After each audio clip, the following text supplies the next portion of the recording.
I think we are already visible for more than ourselves. Good evening, good morning, depending from where you are joining us. I think we will wait a few seconds or maybe even 2 minutes for people to join us. I wouldn't like to repeat myself at the beginning, so let's still wait a second.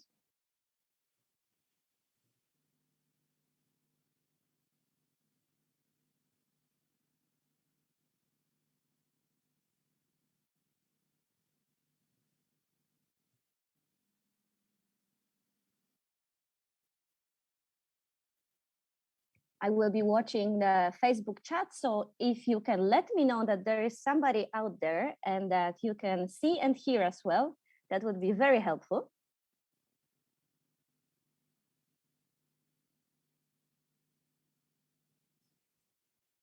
Somebody wrote good evening. That means we are not alone, Eden. I think we will then start. Ladies and gentlemen, I have a pleasure to have a very special guest on today's Sofa Talk. We have with us Eden Finday. Very nice to have you here. Thank you. As you probably know, Sofa Talks is a series of meetings with ladies like this one, Indigenous or minorities ladies from all around the world that I would like you to get to know a little bit better. It's not so easy for many people around the world to meet you, but COVID times gave us this opportunity. I think we got used to the fact that online meetings are maybe not as good as the normal meeting, but it's still better than nothing. So let's use this opportunity to connect with far away for me. I'm based in Berlin, Canada. Eden, where are you exactly? I'm currently in the traditional territories of the Squamish, Musqueam, and Tsleil-Waututh people.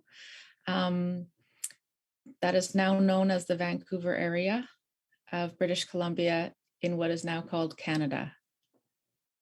Yes, you are a multidisciplinary artist. From my research about you, you are everything. You are a musician, you are a songwriter, you are a guitar player, you are a writer, you are a visual artist, all of this in one. I would love first to show a bit of your art and music to our guests. I would like to play video of one of your songs called White Tears.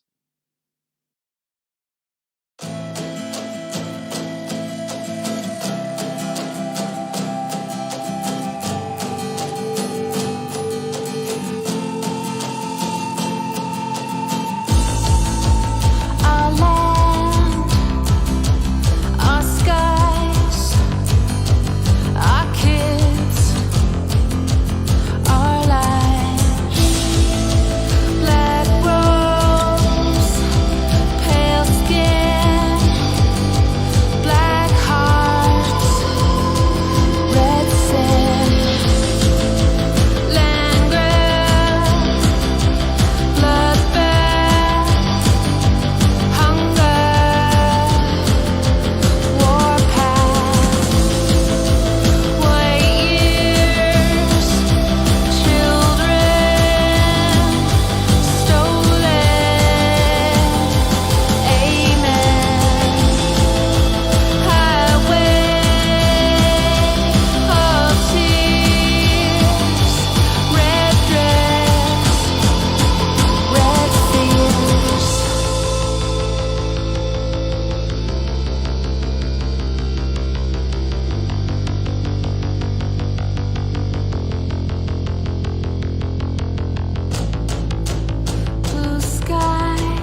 that was a song written and composed, I assume, by you, White Yeah. Tears.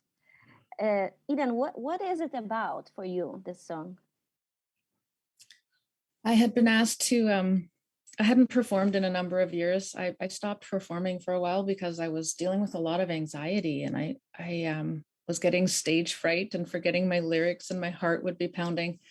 But I got offered to open up for a band from here called Black Belt Eagle Scout, and they're also a native band, another woman who's a singer-songwriter and an incredible guitar player, and they were coming on tour. And so I thought, I'm going to accept this gig. I really want to, I always feel safest in Indigenous places surrounded by Indigenous people. And I was excited, and because I knew that this event would be attended by mostly Native folks.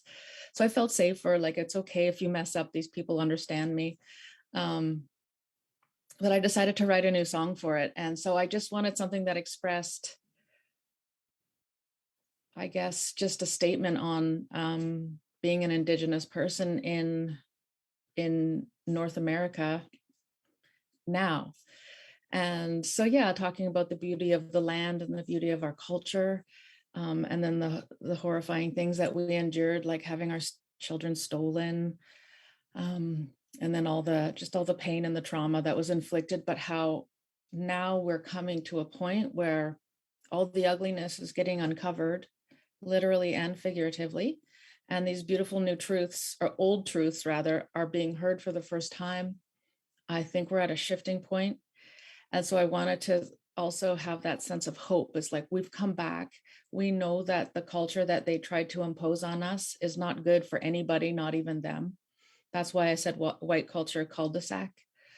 And then it said white tears land back. White tears refers to a couple different things. It sometimes refers to like when white people are called out for being racist or discriminatory, they often start crying as if we've hurt their feelings. So sort of call that out. And also white tears for me means that the attempt at eradicating us and killing us did not work. What they wanted failed. So that's the white tears, and then land back, saying that we will, it's for us, it's not about ownership. We're not talking about owning the land. We never did own the land, and we don't believe anybody can own the land. So when we say land back, for me, it means that the land is being cared for again properly by people who love her and the people who have lived on her for 40,000 years. The papers you are holding in the video, is this Nechiavak language? Is it your language? Yeah, it's called syllabics. It's sort of like our writing system. It's not a super old writing system. There's different stories about how it came about. Some people say it was created in the 1920s as a way to preserve our language. So each of those symbols has a certain sound that it represents. I actually don't read syllabics myself, but I know people who do, and I ask them to help me put that together. And so, yeah, you can learn the language just from learning the sounds of those symbols. And then you could be fluent, and that would be a way of reading and writing Cree or Nehiawewin, which is what we call our language. And I would like to get a little bit to the languages topic first. Canada is a country very rich in languages, very rich in diversity. Not every country, not all our countries have this diversity and this richness. There is 53 languages, if I'm not mistaken, and half of them are close to extinction. I would like to ask you what speaking or not speaking your language means to you. Yeah, it's been a real source of shame all my life. So I was raised in the city on the West Coast of this territory, and that's not where my people are from. That's not where I was born. I was born in what's now a province called Saskatchewan, and we call that area Treaty 6 because for our ancestors, we negotiated a land treaty with the Crown. And for us, it was a very sacred process. And so I've been instructed to refer to that area as Treaty 6 because we really took that agreement very seriously, and it is sacred to us. The way that we went about to make the treaties involved a lot of ceremony and prayer. And I've been told that each syllable of the language that we used to make those treaties actually has a spiritual meaning behind it. But I grew up away from that place on the West Coast with my mother, who's non-Indigenous.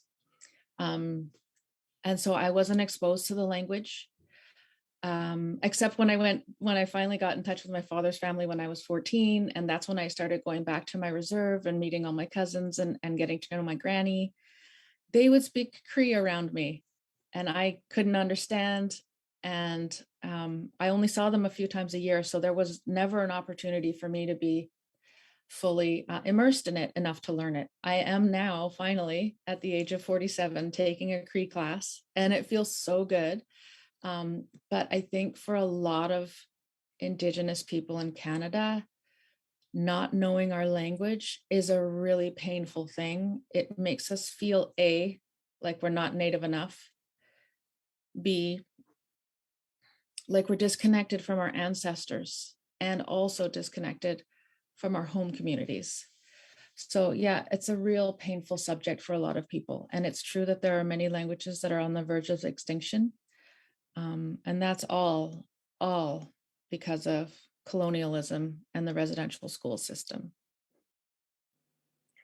Let's maybe get there. Let's get to the history and what happened when Europeans came to North America. I'm sorry. It's okay.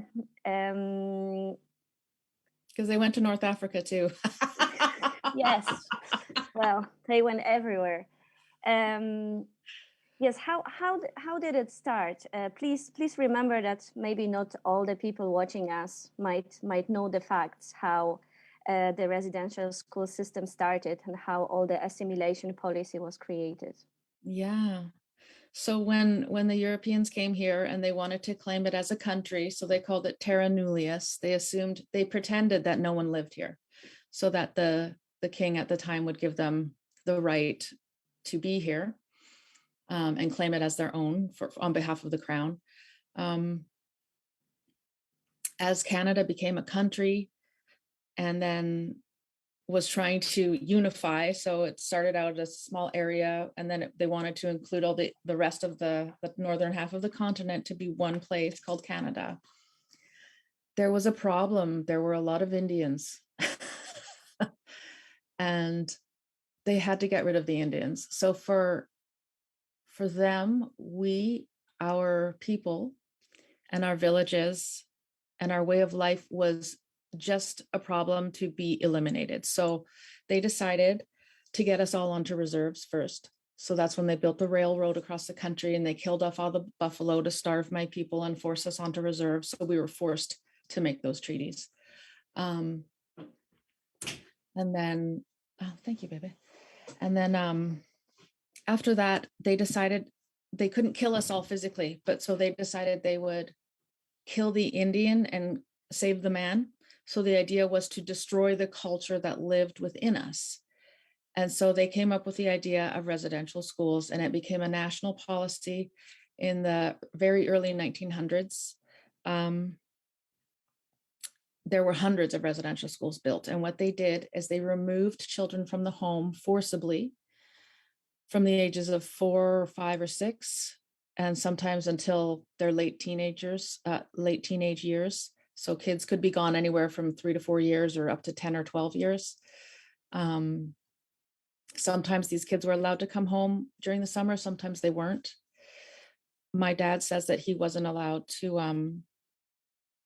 come home. He was sent to, like during Christmas break, for instance, he was sent to farmers' homes to be a laborer and wasn't allowed to go home. So they started in the early 1900s. The last of them closed down in 1996. And the aim was to kill our culture. So that, of course, included languages. So my grandfather went to a residential school, and my grandmother. And I've heard my grandfather tell me before he passed away in 1986, he told me that when he tried to speak Cree at the school, the nuns would stick a pin through his tongue. They were punished, they were beaten, and all other gross, disgusting forms of torture for speaking their language. So it became something that they couldn't speak at school. They could only speak it at home. And so with each passing generation, that language was lost and lost. So my father is a fluent speaker, but even he spends most of his time with non-speakers. So it's not like he has a chance to speak it all day, every day. And we come from a language that is I think it might be the most spoken language in the country in terms of Indigenous languages. And it's still the fluent speakers don't have huge communities of fluent speakers to necessarily to be a part of and to speak with. The experiences of residential schools started the cycle of not only losing the language, but also of the abuse, of suicide, addictions. How did it influence the next part of lives of people, but also next generations? It's incredible. It's incredible to me that people don't understand the connection between trauma and addiction, but it's well documented.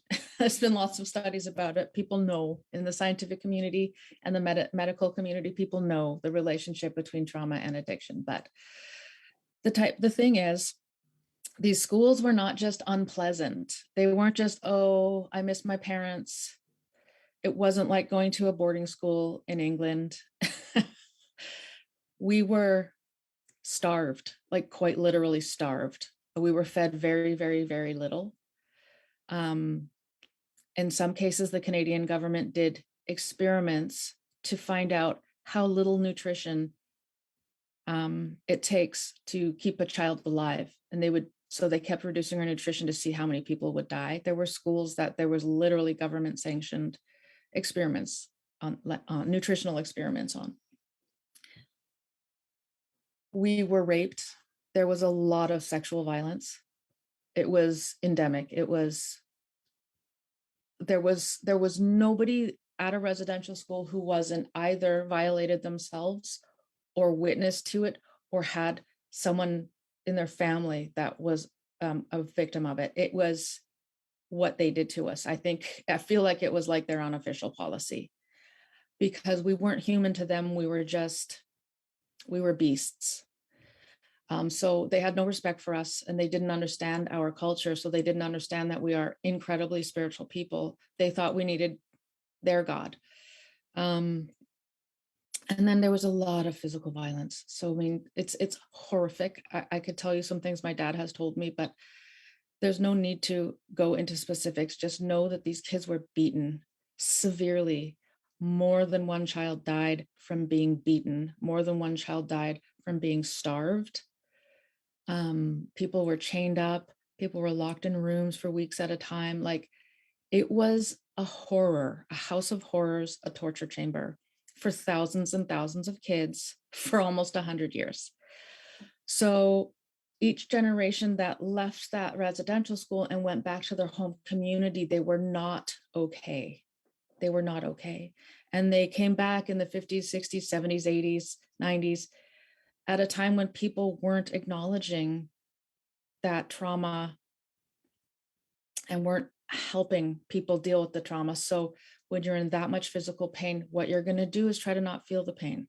And you also feel like you're worthless and have no value anyway. So it really doesn't matter what you do. So there was a lot of alcoholism in our communities, and I'm sure there's a lot of drug issues. It's not everyone, but it definitely affected, I would say, most people's families to some degree over the last 70 or 80 years. Yes, I always try to imagine a little 4, 6, 10 years old kid who just feels that nobody cares, because obviously people around must have known what was happening, but the message they would get is that nobody cares, and how to build future life on it. I'm wondering if it's possible for you to talk with your father and before your grandfather passed away about all of it. Oh yeah, my dad and I talk about it all the time. When I'm with my dad, like that's what he tells me about very regularly. So some stories I've heard more than once, some stories are new to me, but I would say almost every single time we speak, I hear something about what he went through or what someone went through that he knew. My grandfather also has some stories that he spoke, some memories, but they're like stories that someone recorded in the 80s and someone else, we have them transcribed. So I also have 12 or 15 sort of short anecdotal stories of his time, my grandfather's time in residential school. Yeah. I was going to say something and I can't remember what it was. Oh, I was going to say, yeah, you said trying to imagine a child like that feeling like nobody cares. And I wanted to add that. So what happened is when those folks came back from residential school to the reserve and they had children, they did not know how to parent. They had never been parented. They had never been shown love or kindness. And so often what happened is their kids were then completely neglected and abused while they were, because the parents were too busy being traumatized, they couldn't heal. So they would either be neglectful or to be dealing with a substance abuse issue. And so that next generation of kids, even if they didn't go to residential school, also experienced like a childhood where they felt like they didn't matter. And if you think about it, so for me, I was born in 1974. Sounds like so long ago now. But you know, my mom couldn't stay with my dad because he was not well enough to be around us. He was dealing with his own alcoholism and his own violent tendencies. So she had to leave him. So I was, one of the reasons I wasn't able to be raised around him is because it wasn't safe. And then a year after I left, he was able to quit drinking and he's able to go to ceremony and start his healing journey. So by the time I met him at 14, when I was 14, he was able to teach me and connect with me. But it was very, very hard for him. I mean, he explained to me that he's never known how to treat children. He doesn't even know how to interact with them because he was never treated like a child when he was a child. And we talk about 100,000 people like this, right? When I was reading about the history and also the history of starting of publicly talking about this topic, I noticed that the language was also always also changing. At the beginning, the society would be talking about old students or ex-students. Then it was victims. Now the word that is being used is survivors, right? Yeah. It's very, very meaningful word. And I have yeah, you want to say something? Yeah, I've also started hearing the term intergenerational survivor of residential school, which really speaks to me because I would be considered one.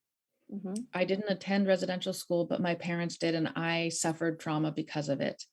So I even consider myself an intergenerational survivor of residential school.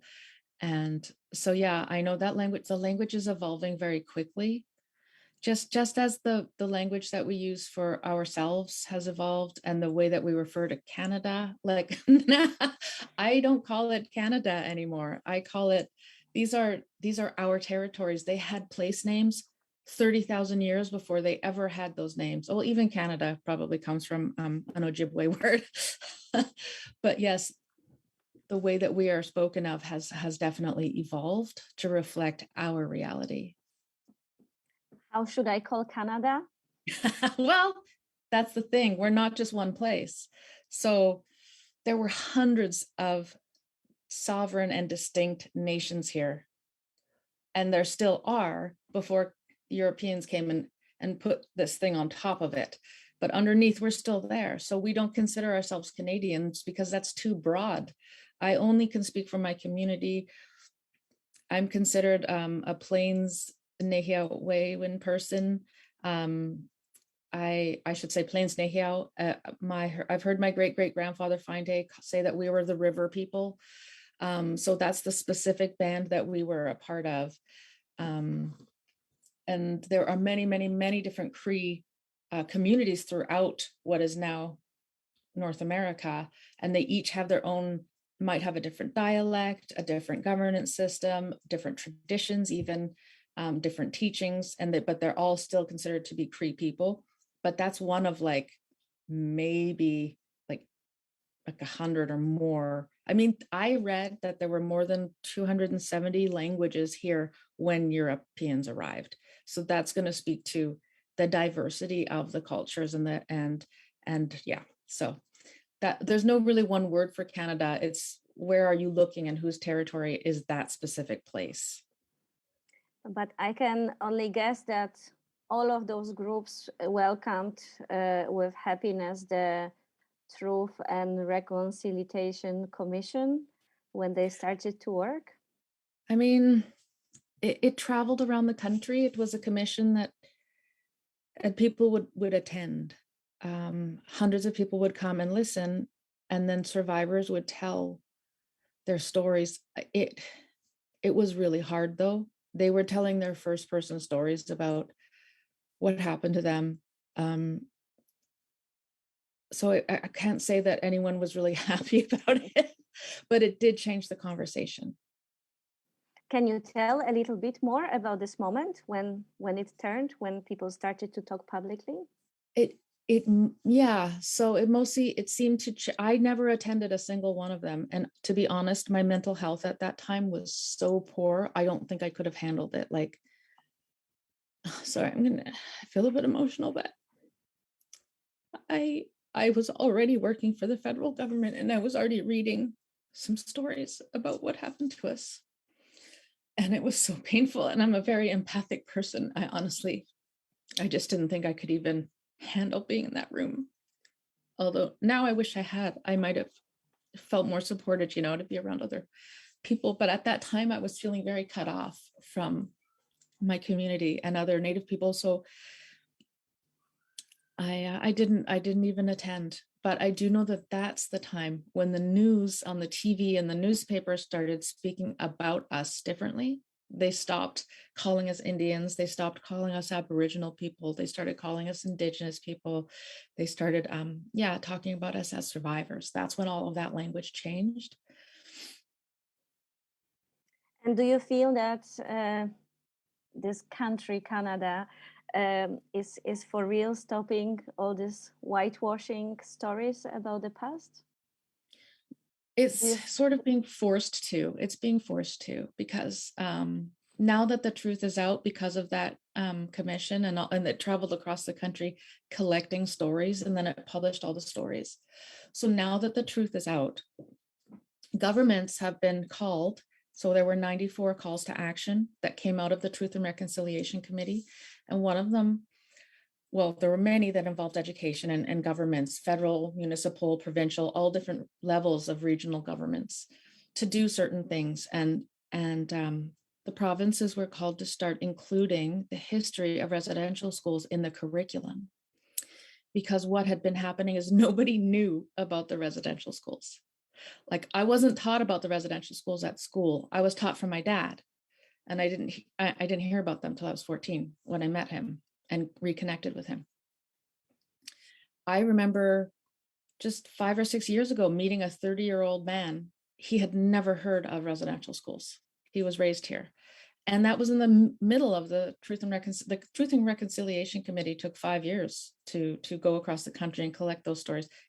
Most, I would say, settler Canadians were completely unaware of it or didn't pay attention to it or weren't interested in it. So it didn't permeate. It still is only just beginning to permeate the whole culture so that we can all be speaking from the same place and understanding the same reality.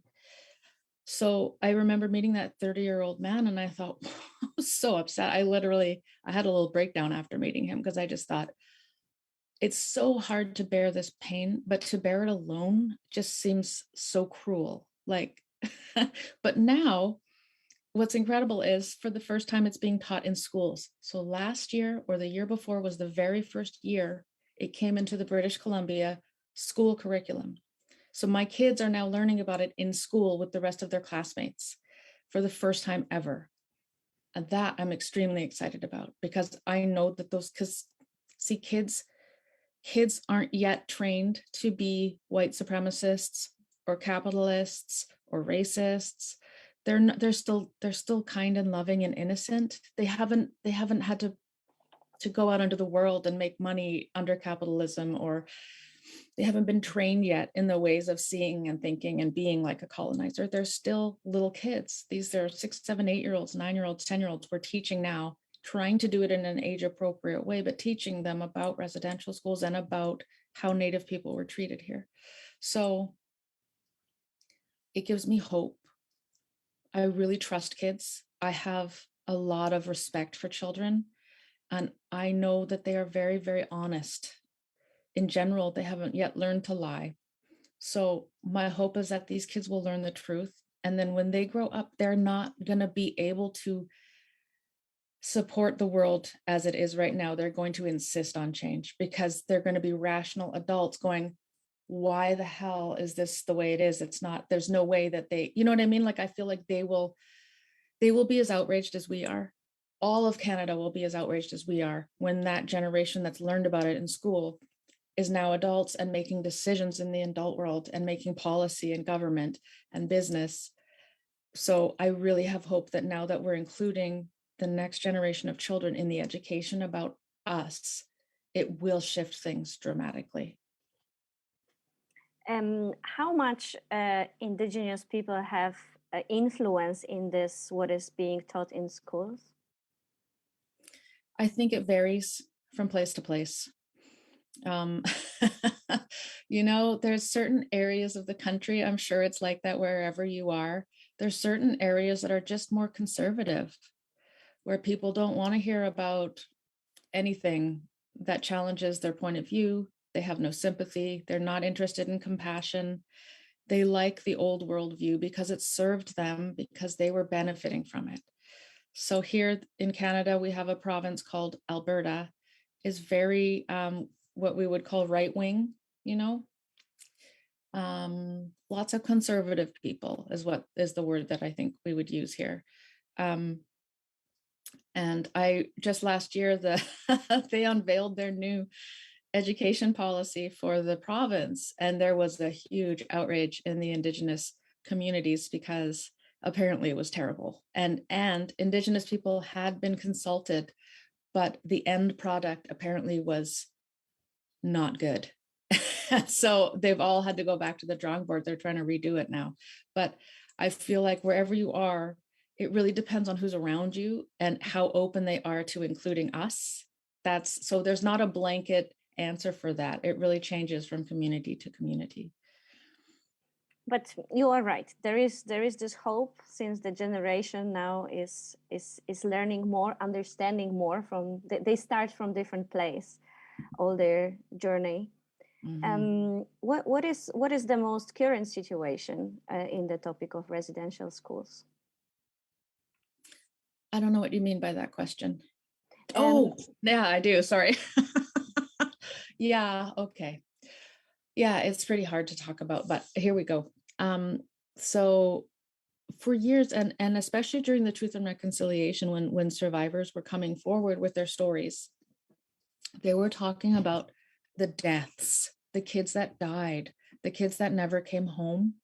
I myself, unfortunately, read a couple of first-person accounts because I was working for the federal government at the time that dealt with these incoming claims. And we're talking about murder. We're talking about nuns and priests deliberately beating children until they were dead and then burying them on the grounds of the schoolyard, or accidentally killing them after throwing them down a set of stairs and then burying them on the grounds of the schoolyard. Or a bunch of kids died from tuberculosis because there wasn't any health care, and then they would be buried on the school grounds. Malnutrition, a lot of people died from starvation. They would be buried on the school grounds. So this happened over 100 years. I've heard one estimate say that 50% of the kids who attended residential school did not come home. There's no verification of that amount, and it might vary, but that's an estimate that I've heard. Either way, a lot of children died, tens of thousands, if not more. So now that the Truth and Reconciliation spoke about that, and they had a calls to action, which was look at the school grounds and let's bring our children home.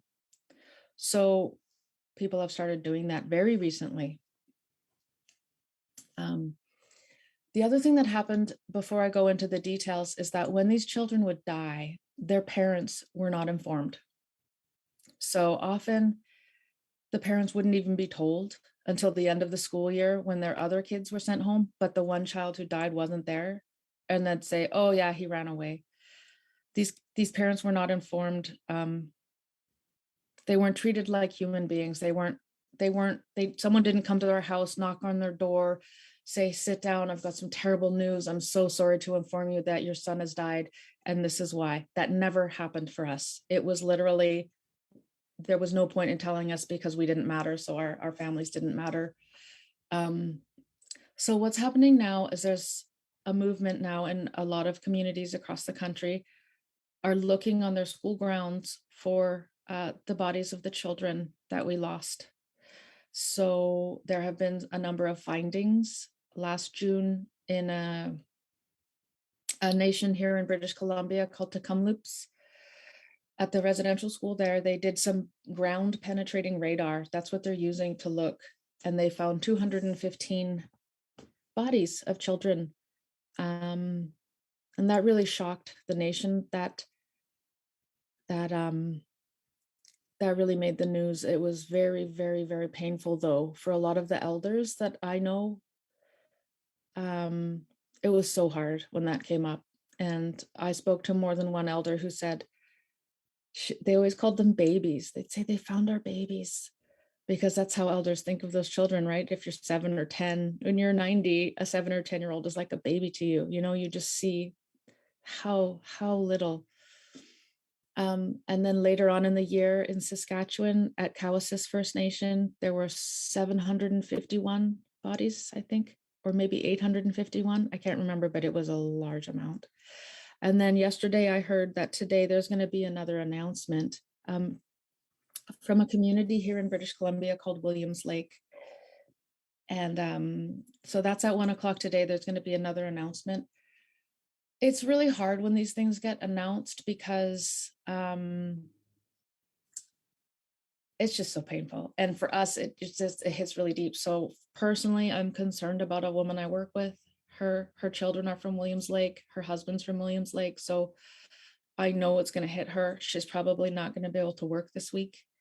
And actually, she herself is from Tecumloops. So her community is the one that found the first 215. So I worry about those people, the people I know and love who are personally going to be affected by this, and also all the elders. So last June, one of the elders, I was working on a program to teach a couple of languages, and we had an Ojibwe elder who was teaching the Ojibwe language. And when those kids were found, when those babies were found in Tecumloops, she wasn't okay.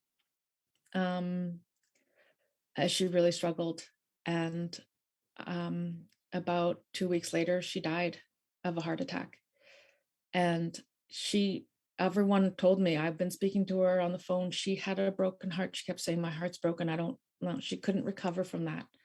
And she was one of the language holders teaching the language. So, there's so much at stake here. And at the same time, I'm so glad they're finally finding them, because it's like we can now bring them home, and we can give them our names and bring them back to our communities and do the ceremonies to honor them. And I feel like even their spirits then will be reunited with us. And not let them be forgotten. Mm-hmm. Well, I'm sure that there will be news like this coming in the next months and years, and we will all still be talking about it, because we have to talk about it. There is no way not to talk about it. I'm sorry that it will be so painful for all of you there. But I think that's just my personal opinion. We have to go through it to make this next steps and to have it in curriculum, not only of schools in Canada, but all around the world. Not to forget about what happened. Yeah. And I actually feel like, for me personally, I'm not speaking for anybody else, but for me personally, the more people who are sharing my pain, I actually feel very comforted by that. So it's one thing to feel sad and to cry and to feel like the pain of that loss, but to feel that way alone is so painful. It's so much worse. But to know that other people are as upset, as moved, and right now so many settler Canadian folks, so many non-Indigenous people whose families have been here for decades or even hundreds of years, people who were maybe not interested when they heard about the Truth and Reconciliation Commission, they are now interested when they hear about bodies being dug up. It's hitting them differently. And I think it's helping white Canadians understand the gravity that we've been trying to explain to them all this time, but they haven't believed us. So, but now I think they're at a point where it's like, holy crap, they were not lying. This really did happen. It really was this horrific. In July, Mary Simon was appointed to be the Queen's representative in Canada. I'm trying to talk about the change and about some of the positive steps that are happening. What does it mean for all of you that person like this was appointed to such an important position? I think it's very refreshing. I think people are kind of excited. It's the first time an Indigenous person has ever been given that role. I think it also really raises our profile on the world stage, which I think can only be good for us in terms of what we're trying to communicate to the world right now about what's been happening here. In general, though, I mean, that position it's just also so weird to hear it say like she's the representative of the Queen or the Crown, because it's just also seems so strange that we have a monarchy here. It's like, why do we still do that? It seems bizarre to me. Nobody in Canada actually like worships the Queen or something. Like, we don't, she's on our money. And we have the Governor General who is her representative in our government. But I mean, beyond that, there's really no role for the royal family of England in our country or in our countries. And so it's kind of weird in a way too, because it's not like, yay, we finally made it. It's like, we don't really want to make it in their government. You know what I mean? We just want to be allowed to live in our communities and govern ourselves. Having said that, to see a Native woman in such a well-respected position feels good. No, I have a feeling that it gives just more opportunities to hear the voices. And as you said somewhere where I read, I don't remember even where, and this is also something that we in Minority Rights Group agree with, that it's never too late to start listening to Indigenous voices, but really listening. And to listen to them, we need to hear them. And I feel that people on positions like this have just bigger chances for it. Yes, absolutely. So why should we listen to Indigenous voices? I think we've come to a time now in the evolution of humanity and humankind. I think we've reached a crisis point, and it's felt all over the world. So the earth is out of balance. She's not well. She's not feeling well. So the way that my people have lived on the earth for 30 to 40,000 years, we managed to live for 40,000 years without hurting her at all. We didn't dig up her minerals. We didn't cut down all of her trees. We were always very, very respectful with how we lived upon her, because we knew that she was a living entity, and we knew that in a way she's our mother. She provides us with everything we could need. The animals that we eat, the plants that we grow and eat, the trees that we make our homes out of, all of that. And we were very careful to do it, to use her resources in a very thoughtful way, because we actually never thought of them as resources. For us, everything is relational. So it's about, I have a relationship with the earth. I have a relationship with the trees. I have a relationship with the plant world and the animal world and the birds and the insects. They're all my relations. Everything we do comes from that perspective, which is how we were able to live upon her and thrive, while at the same time she was also thriving. So something dark came out of Europe. I don't know if you can blame it all on capitalism. I think capitalism is maybe the result of whatever that dark thing was. But it created this insatiable hunger in white people, and they took that hunger all over the world.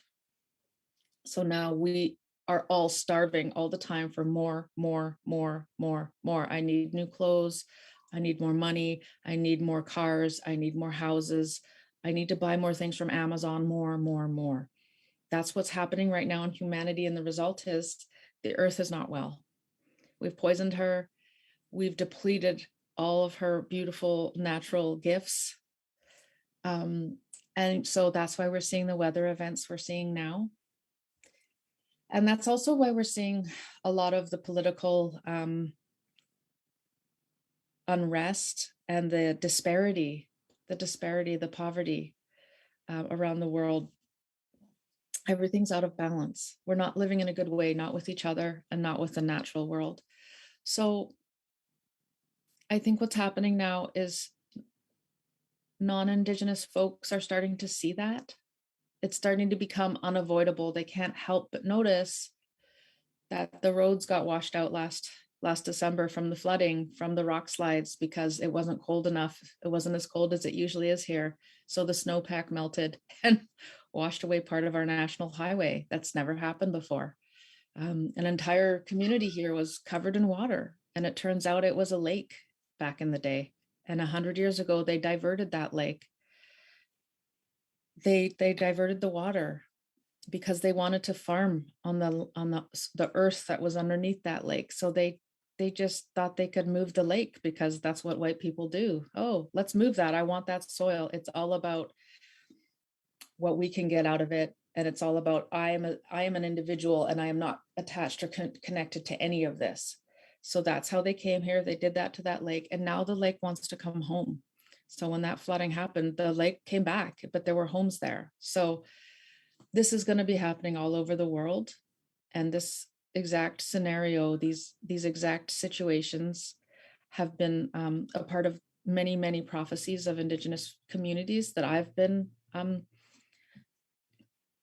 grateful enough to hear and to know about. So, but in my own culture, my dad told me about the Kree Prophecy, and he said just that. He said there's going to come a time where there will be many earth changes because of the damages that humanity has done. And at that time, a lot of people are going to die. And everybody is going to have an awakening where we start to learn how to live together properly with love and kindness, and where we start to learn how to live on the earth in a good way, where we're respectful and we never cut down a whole forest. You might take a few trees if you need the trees, but you will always lay down tobacco first, and you will ask permission, and you will be grateful. You have a relationship with the tree spirits, and then you will use the trees. You would never clear cut, for instance. That's not something we would ever do traditionally. So I think all of humanity over the next 5 to 10 years is going to be getting a really, really, really intense wake-up call. And that's when they're going to be turning to us because we have the knowledge of how to live on the land. This is where we've always lived. And our grandfathers and grandmothers and all of our ancestors, all the way back to before you can even remember time, they've learned that knowledge and they've passed that down to us. And those teachings are still alive in our communities. And then it is our obligation to share those teachings with everybody so that we can all live together peacefully and create something new, something beautiful, where everybody thrives. And there is no, a few people up here and a bunch of people down here. That's also unsustainable. So we're in the midst right now of a big change, and we're holding our knowledge, and we're here to teach because that's what we've been told to do by our ancestors and by our prophecies. Thank you. That was beautiful. You answered few questions in this last few minutes that I really wanted to ask you. It was beautiful. Thank you. The very last thing I would like to ask you is, I know that you lately started working for Indigenous. Indigenous, yeah. It's the Indigenous run media. And I'm wondering, what do you think? Why media, this kind of media that are amplifying voices, why they are so important, not only in your city, in your country, but all around the world? Just because all around the world, the Indigenous people are the ones who hold the knowledge of how you can live correctly, properly, kindly, softly upon the earth. And don't you think that we should have those kind of voices, not only in the maybe not so big, maybe not read by everybody media, but in mainstream media? Yeah, I do. And there are some Indigenous voices in mainstream media, but I was interviewing an Indigenous woman last week, and she said something that really spoke to me. She said, they want our stories, but they want them in a certain way. So in mainstream media outlets, we are not allowed to show up in the newsrooms as our whole selves. They may want to be able to pick and choose a couple stories that they like, that we want to write about or that we know about, but we still have to do it on their terms, under the pressure that they're putting on us to sell or get clicks, produce for capitalism. So there are more and more Indigenous voices in mainstream media in Canada today now. But I have heard many, many challenging stories from Native people in mainstream newsrooms who have really struggled and felt unsupported and unalone, and like they weren't actually allowed to be honestly who they are and say what they think, because really the newsrooms want their stories, but they don't really want them. I understand. So we need Native, not only journalists, but also editors and editors-in-chief of big media. Yes, exactly. So Indigenous was started a couple of years to provide that for people.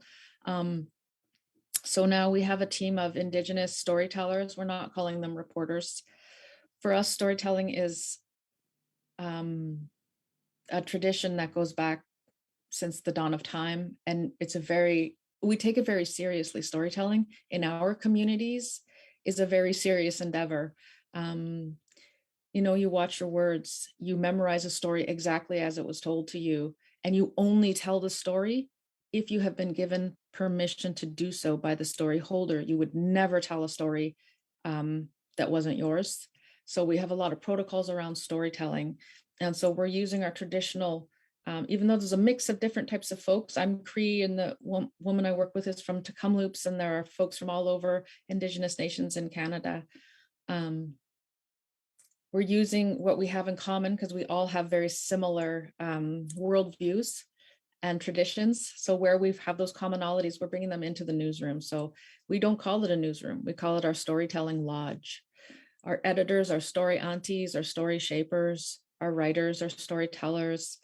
I'm calling myself executive auntie because it just feels better, or business auntie, or managing auntie, that type of stuff.